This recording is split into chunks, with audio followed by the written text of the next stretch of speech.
Martino. L'opinion populaire. On voyait que les Américains devaient marcher sur leur fierté et leurs principes. Une liberté de penser. Mais il le fait d'une façon particulièrement grossière et maladroite. Une force internationale. Et même, on va plus loin. Luc La Liberté. Luc, le général de Gaulle disait la guerre, c'est comme la chasse, sauf qu'à la guerre, les lapins tirent. Alors, on est en pleine guerre économique. Et les lapins qui sont visés par le chasseur Trump ont décidé de tirer, c'est-à-dire les lapins, l'Europe, le Canada, le Mexique, ont décidé de répondre au coup par coup. Écoute, je lisais, Emmanuel Macron, il a dit on devrait, les pays d'Europe, geler tous nos investissements qu'on allait faire aux États-Unis. On parle de milliards d'euros en disant on n'investira pas aux États-Unis parce qu'il dit je sais pas pourquoi on enverrait de l'argent là-bas à un pays qui est en train de nous taper.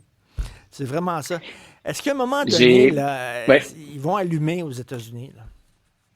Ben écoute, je répète ça depuis un moment déjà, en fait depuis le 20 janvier exactement, le 20 janvier 2025.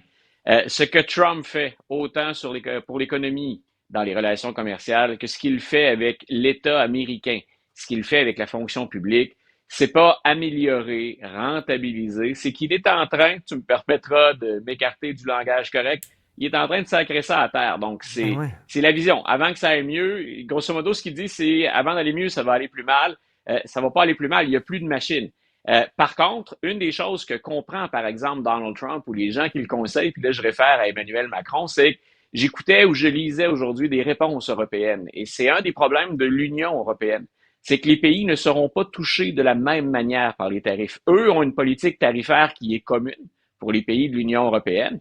Mais en même temps, chaque pays n'a pas nécessairement envie de réagir de la même façon. La situation de l'Allemagne, de la France, par exemple, ben ça diffère. On ne sera pas affecté exactement de la même façon. Donc, je suis d'accord sur le fond avec le président français quand il dit on devrait agir d'un commun accord. Ça va demander, il y a des pays, disons, qui vont sacrifier plus dans l'effort de guerre. Là. Dans nos lapins qui tirent, là, il y a des lapins qui vont forcer plus que d'autres ou qui vont souffrir plus que d'autres.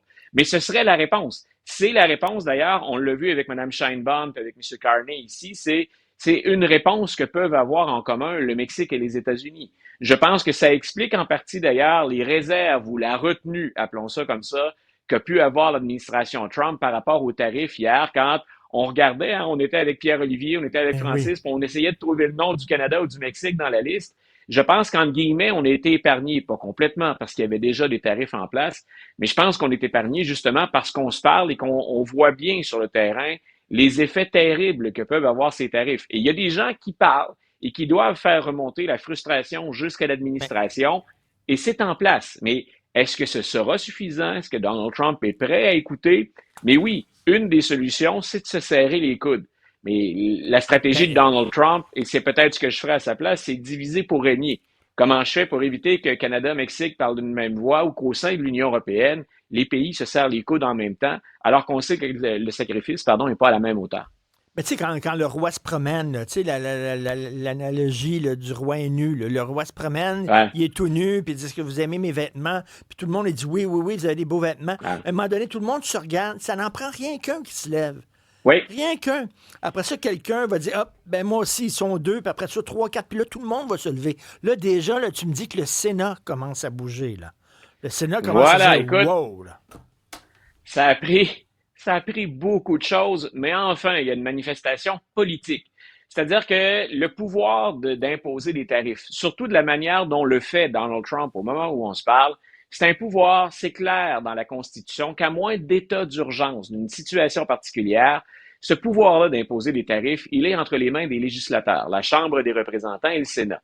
La Chambre des représentants, on ne retient pas notre souffle. Il n'y a personne qui va mettre des bâtons dans les roues officiellement de Donald Trump parce que Mike Johnson, le speaker ou le président de la Chambre, a décidé de ne même pas voter, lui, ou d'aller vers un vote pour la question des tarifs.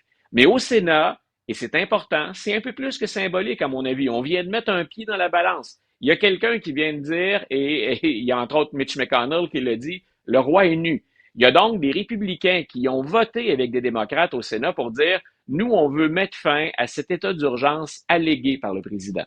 Par exemple, le Canada qui représenterait une menace à la sécurité nationale. C'est absurde, c'est faux, mais c'est ce qu'invoque Donald Trump. Donc, au Sénat, cette fois-là, il y a des républicains qui ont défié Donald Trump et qui ont accepté de se ranger avec les démocrates pour dire, nous au Sénat, on veut reprendre le contrôle de ce pouvoir d'imposer des tarifs. Le problème pour tout le monde, finalement, à part Donald Trump, c'est qu'à la Chambre, on ne suivra pas. Il faut que les deux chambres soient d'accord, il faut qu'on emboîte le pas. Un et l'autre, il faut qu'on parle d'une même voix dans ce dossier-là. Donc, Donald Trump va pouvoir maintenir ces fameux tarifs. Mais c'est intéressant que ça ait cheminé et que des républicains osent officiellement, sur la place publique, dire, là, les tarifs de M. Trump, parce que c'est ce que j'ai entendu hier, il y a un sénateur d'ailleurs, puis on devine qu'il vient d'une zone rurale, qui a dit, vous savez, là, les fermiers, ils paient déjà le prix de ça. Et ça va leur coûter très cher. Et ils peinent déjà à faire l'épicerie, puis à payer leurs comptes. On les plonge vraiment dans une situation qui est horrible. C'est ça qui doit remonter jusqu'à la Maison-Blanche, jusqu'au bureau ovale, pour qu'on puisse espérer que les choses changent durablement, là, de manière significative. Là, il paraît qu'Elon Musk serait sur son départ. Ouais. Est-ce que c'est lui qui dit « Wow, là, je suis en train de faire du mal à mon entreprise, puis je vais délaisser la politique », ou c'est la politique qui l'a délaissé? Qui a quitté qui? Je te dirais 75-80%, c'est la politique qui le quitte.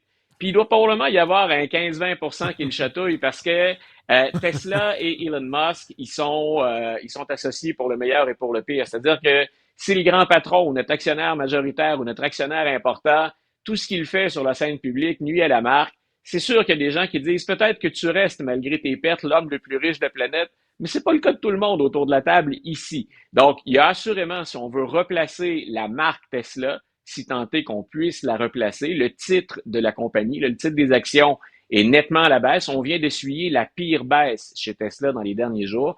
Donc, il y a ça qui est une préoccupation. De l'autre côté, ce qu'on constate de plus en plus, même si M. Trump et Elon Musk sont comme, autre expression un tantinet vulgaire, cul et chemise, c'était président A, président B, les deux phases de la même présidence.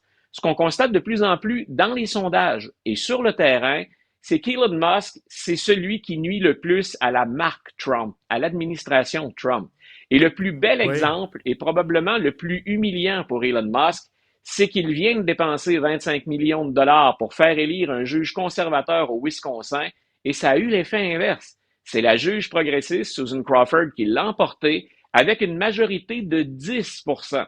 Ça veut dire qu'Elon Musk vient, pour lui, c'est peut-être pas très grave, il vient de jeter 25 millions par la fenêtre et il a aidé la cause progressiste, soyons clairs, la cause démocrate. Et il y a des démocrates qui reprennent du pic ces jours-ci. Il y en a eu quelques-uns qui ont peut-être poussé le bouchon un peu en disant est-ce qu'Elon Musk peut venir dans ma circonscription faire campagne contre moi? Je veux augmenter mes chances. Donc, tout ça pour dire oui, mais en même temps, c'est un brin. Pour les démocrates, je comprends qu'il faut se remonter le moral puis qu'on peut être en mode attaque. Mais c'est un brin d'arrogance dans ce dossier-là. Mais ça nous montre bien, finalement, qu'Elon Musk, au moment où on se parle, il nuit plus qu'il aide. Il y a des images qui ont circulé qu'on n'a pas aimées. La fameuse scie à chaîne, là, la fameuse scie à chaîne à la CPAC, là, quand il coupe, ce sont des humains qu'on coupe. Là. Ce sont des emplois, des revenus. On peut les sacrifier sur l'autel de l'efficacité en espérant que Musk et les siens fassent un meilleur travail que ce qu'ils font, mais reste que ce sont des humains qu'on renvoie chez eux, ce sont des familles qu'on met dans le besoin. Se présenter avec une tronçonneuse, c'est peut-être pas l'image qu'on voulait encourager pour démontrer qu'on aurait une fonction publique plus efficace. Et écoute rapidement, le sénateur Booker il a parlé pendant combien de temps? Un peu plus de 25 heures. Je me rappelle pas du chiffre exact, là.